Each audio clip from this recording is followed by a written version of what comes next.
அனைவருக்கும் நமஸ்காரம். ஓம் பூச்சியாய ராகவேந்திராய சத்திய தர்ம ரதாயச பஜத்தாம் கல்ப விருஷாய நமதாம் காமதேனுவே. ஸ்ரீ ராகவேந்தருடைய பொற்பாதம் தொட்டு வணங்கி குரு வாழ்க, குருவே துணை. நெட்சன் டிவி நேயர்கள் அனைவருக்கும் வாழ்த்துக்கள், வணக்கம். ரொம்ப ஆதரவு கொடுத்துட்ருக்கீங்க. நிறைய எனக்கு எப்படின்னா, இங்கே தமிழ்நாட்டை விட வெளிநாட்டிலலாம் நிறைய கால்ஸ் வருது. நிறைய எங்கள் வீட்டு செல்லப்பிள்ளை அப்படிங்கன்னு சொல்கிற அளவுக்கு நீங்கள் ஒரு சப்போர்ட் பண்ணிகிட்ருக்கீங்க. ரொம்ப ரொம்ப ரொம்ப சந்தோஷம். என்னோட வாடிக்கையாளர்கள் எல்லாருக்குமே நிறைய விஷயம் என்னென்னா, நம்ம ஒரு கம்யூனிகேஷனில் வளரணும் அப்படின்னா நீங்கள் நல்லா ஷேர் பண்ணுங்கள். இந்த சேனலை நீங்கள் ஷேர் பண்ணுங்கள், லைக் பண்ணுங்கள், கமெண்ட் பாக்ஸில் டவுட்டு கேளுங்க, கால் பண்ணி உங்களுடைய புக்கிங்லாம் வச்சுக்கோங்க. கண்டிப்பாக நிறைய கிரகங்கள் மாற்றங்கள் வருது. நிறைய விஷயம் நமக்கு சேஞ்ச் ஆஃப் த லைஃப் அப்படிங்கும்போது ஒவ்வொரு மாதமும் ஒவ்வொரு விஷயம் மாறுங்க. இப்போ பங்குனி மாதம் பார்த்திங்கன்னா தமிழ் மாதத்தில் கடைசி மாதம் அப்படின்னு சொல்லுவாங்க. இந்த பங்குனி மாதம் எப்படின்னா, அந்த சூரியன் பிரவேசிக்கக்கூடிய இடம் மீனத்தில் போய் பிரவேசிக்கிறார். சனி பெயர்ச்சியோடு இருக்கக்கூடிய அந்த சனி பகவான் அங்கே இருக்கார். சூரியன் அப்படிங்கிறது ஒரு பகை கிரகங்க. அங்கே போய் இருக்கும் பொழுது சுக்கிரன், அங்கே ஆல்ரெடி சுக்கிரன் சனி பகவான் இருக்காங்க. இந்த 3 கிரகங்களும் மீனத்தில் இருந்து பங்குனி மாதத்துடைய பலாபலனை நம்மளுக்கு ஒவ்வொரு ராசிக்காரர்களுக்கும் சொல்ல போகிறோம். அதை விட இந்த பங்குனி மாதம் ஞாயிற்றுக்கிழமை ஏகாதசியில் மார்ச் 15ஆம் தேதி பிறக்கக்கூடிய ஒரு சிறப்பான ஒரு மாதமாக நம்ம எடுத்துக்க கொள்ளக்கூடிய அமைப்புங்க. பங்குனி 5ஆம் தேதி பார்த்திங்கன்னா தெலுங்கு வருட பிறப்பு. இது எப்படின்னா, தெலுங்கு பேசக்கூடியவங்க அப்படிங்கிறது கிடையாது. இன்றைக்கி பெருமாளுடைய வழிபாடு ரொம்ப விசேஷங்க. இதை செஞ்சு பாருங்களேன், பெருமாளுக்கு உகந்தது. ஏன்னா திருமலை ஏழுமலையான்னு சொல்லக்கூடிய எம்பெருமான் இருக்கக்கூடிய திருப்பதி ஏழுமலை உங்களுக்கு தெரியும். ஸோ அன்றைக்கு நம்ம போயிட்டு துளசி, கற்கண்டு, உங்களால் முடிஞ்சது தான தர்மத்துக்கு அவள், நாட்டு சக்கரை எது வேணாலும் வாங்கி கொடுத்து வழிபாடு எடுங்க. ரொம்ப சிறப்பாக இருக்கும்.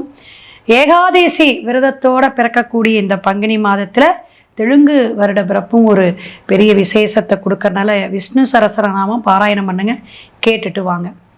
7ஆம் தேதி வரக்கூடிய இன்னொரு விசேஷம் அப்படின்னு பார்த்தீங்கன்னா, ரம்ஜான் பண்டிகை. நோம்பெல்லாம் வச்சு விசேஷமாக அவங்க விரதத்தை முடித்து தன்னுடைய பண்டிகையை கொண்டாடக்கூடிய, முஸ்லீம் கொண்டாடக்கூடிய அனைத்து ஒரு நட்புள்ளத்தோடு சொல்லக்கூடிய இந்த ரம்ஜான் பண்டிகை விசேஷமாக நன்னாளாக பங்குனி மாதம் வரக்கூடிய அற்புதமான நாள்.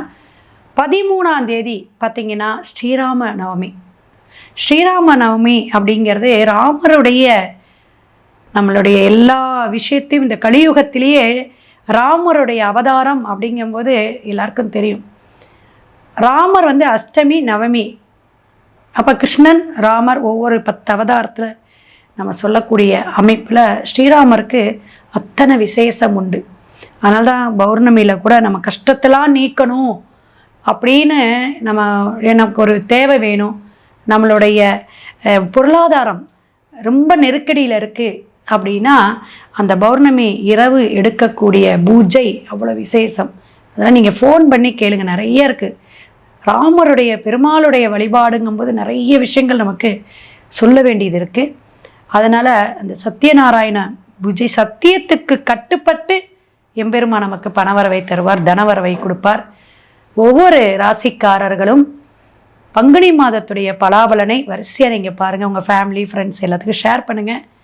நம்ம ஒவ்வொரு ராசியினுடைய பதிவில் சந்திப்போம். மேசராசி நேயர்களே, நல்ல ஒரு செல்வ செழிப்பு, அந்தஸ்து, புகழ் இதை தேடணும். ஒரு வைராகிய குணம் உங்கள்கிட்ட இருந்தாலும் வீட்டில் குடும்பத்தில் தலைமையாக இருந்து நடத்தக்கூடிய அமைப்பில் 7.5 சனி அப்படிங்கிறது ஒரு பக்கம் இருப்பினும், இந்த தமிழ் மாதம் நமக்கு பங்குனி மாதம் நம்மளுடைய செவ்வாய் எங்கே இருக்குது, நம்ம ராசிநாதன் எங்கே இருக்கிறார், நம்மளுடைய உச்சம் பெற்ற கிரகம் எங்கே இருக்கிறார் அப்படின்னா நம்ம அந்த காரணத்தை எடுத்து உங்களுக்கு நம்ம சொல்லக்கூடிய அமைப்பு. அப்போ சூரியன் அப்படிங்கிறவர் உச்சம் பெற்று உங்களுக்கு இருந்தாலும் 12ஆம் பாவகத்தில் மறைவிடத்தில் 6, 8, 12ங்க. அப்போ அந்த 12ஆம் பாவங்கிறது அயன சயன, அந்த இடத்துல போயிட்டு விரயஸ்தானத்தில் போயிட்டு சூரியன் மறையிறார். இதுதான் விஷயங்க. அப்போ இந்த கோள்களுடைய அமைப்பு இப்போ 11ஆம் பாவத்தில் புதன் ராகு இருக்கார். புதனும் ராகுவும். உங்களுடைய 5ஆம் இடம் சிம்மத்தில் கேது பகவான், 3ஆம் இடத்துல குரு. பங்குனி மாதத்துடைய கிரக கோச்சார கிரகத்துடைய அமைப்பும் உங்கள் ஜனன ஜாதகத்தில் இருக்க கிரக அமைப்பையும் வைத்து தான் நம்ம பலாபலன் சொல்கிறோம். அப்போ தகப்பன் வழி பூர்வீக சொத்து வில்லங்கம் இருக்கிறது, தடையாகிக்கிட்டே இருக்குது. அந்த சொத்து பாருங்கள் மேடம், பாகப்பிரவனை நடக்கவே மாட்டேங்குது. எவ்வளவுதான் நம்ம போராடினாலும் 6 பேர் கையெழுத்து போடணும், 4 பேர் கையெழுத்து போடணும். இந்த சொத்து விஷயமான விஷயங்களுக்கு கொஞ்சம் முயற்சி எடுங்க. அதாவது தீர்வு சொல்யூஷன் எப்போ வேணால் கிடைக்கட்டும்.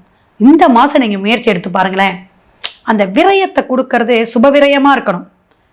அது ஒரு காரண கர்த்தாவோட நம்ம சொல்கிறோம். ஸோ அந்த மாதிரி ஒரு விஷயம் உங்களுக்கு நல்லா இருக்கும். உங்களுடைய வீட்டில் இருக்கக்கூடிய பெண்கள் அல்லது மனைவி, இது மாதிரி பெண்கள்ங்கிறவங்களுக்கு வேலை வாய்ப்பு, உத்தியோகம் மாற்றங்கள் இந்த மாதம் உண்டு. இந்த பங்குனி மாதம் குழந்தை பாக்கியம் இல்லாதவங்களுக்கு கொஞ்சம் ட்ரீட்மெண்ட் எடுத்துகிட்டு இருக்கோம் மேடம். 6 வருஷமாக எடுக்கிறோம், பேபி இல்லை. உங்களுடைய 5ஆம் இடமோ குரு பகவானோ பிரச்சனைக்குரியவராக இருந்தால் கண்டிப்பாக அந்த பாவகத்துடைய அதிபதியை நம்ம பார்ப்போம். அப்போ கொஞ்சம் டெப்த்தாக பார்த்தா தான் இத்தனை வருஷம் குழந்தை இல்லை அப்படிங்கிறது தெரியும். ஸோ அந்த மாதிரி பிரச்சனை இருக்கிறவங்களுக்கெல்லாம் ஒரு தீர்வை காட்டக்கூடிய, வழியை காட்டக்கூடிய மாதமாக இந்த பங்குனி மாதம் இருக்குது. கவலைப்படாதீங்க. நான் இந்த மாதத்தில் என்ன மேடம் நம்ம ஒரு கேர்ஃபுல்லாக இருக்கணும், என்ன விஷயத்தை நம்ம கேர் எடுக்கணும் அப்படின்னா, அந்த பாண்டு பத்திரம் கையெழுத்து போடுறீங்க பார்த்தீங்களா, புதன் ராகு, இந்த ஸ்கின் அலர்ஜிம்பாங்க, தோல் வியாதிலாம் கொஞ்சம் வர்றதுக்கோ, ஒரு தேவையில்லா ஃபுட் அலர்ஜி வர்றதுக்கோ வாய்ப்புகள் அதிகம். மேசராசிக்கு கவனமாக இருக்கணும். நேரத்துக்கு சாப்பிட்றது, என்ன சாப்பிடணும், ஓமாம்பாங்க, நமக்கு எது ஒத்துக்காது அப்படிம்பாங்க. அந்த மாதிரி விஷயத்தை கேர் எடுத்துக்கோங்க.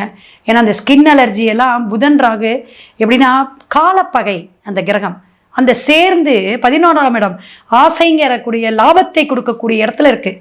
அப்போ ரொம்ப ரொம்ப நீங்கள் கவனமாக இருக்கணும் அப்படிங்கிறத தெரிஞ்சுக்கோங்க. உங்களுக்கான வழிபாடு இந்த பங்குனி மாதம் நான் இந்த வழிபாடு எடுத்தா பல பிரச்சனையில் இருக்கேங்க, ஷேர் மார்க்கெட்டிங்கில் போடட்டுமா? ஏன்னா சூரியன் சுக்கிரன் இணைவுங்க. சுக்கிரன் உச்சம் பெற்று பண்ணல மறைவு, சரிங்களா? அப்போ வருமானத்தில் அப்படி ஆசையை காட்டும். நீங்கள் இந்த இதை பணத்தை போடுங்க, இதில் ஏதாவது, அப்போ லாக் ஆயிரும். அப்போ உங்கள் கிரகங்கள் எப்படி இருக்குது, உங்கள் ஜனன ஜாதகத்தில் எப்படி இருக்குன்னு 9 கிரக அமைப்பை வைத்து தசாபுத்தியை பார்த்துருதா இந்த லக்கிங்கிற விஷயம் இந்த 7.5 சனியில் நமக்கு கொடுக்குமா அப்படிங்கிறத பார்த்துக்கணும், கவனமாக இருக்கணும். உங்களுக்கு வழிபாடு அப்படின்னு பார்த்தீங்கன்னா, இப்போ இந்த பயிற்சி ஆகுதுங்க, இந்த சனி பயிற்சி ஆகிறதுனால திருநள்ளாறு, குச்சனூர் எதுலையா ஒன்று நீங்கள் டிசைட் பண்ணிக்கோங்க. ஏன்னா சனி பகவான் நீங்கள் நீச்சம். ஸோ போயிட்டு நீங்கள் சனிக்கிழமை வழிபாடு எடுத்துகிட்டு வாங்க. சனிக்கிழமை சிவபுராணம் பாராயணம் பண்ணிட்டு வாங்க. சிறப்பான மாதமாக பங்குனி மாதம் உங்களுக்கு இருக்கும். சிவாய நம. திருச்சிற்றம்பலம்.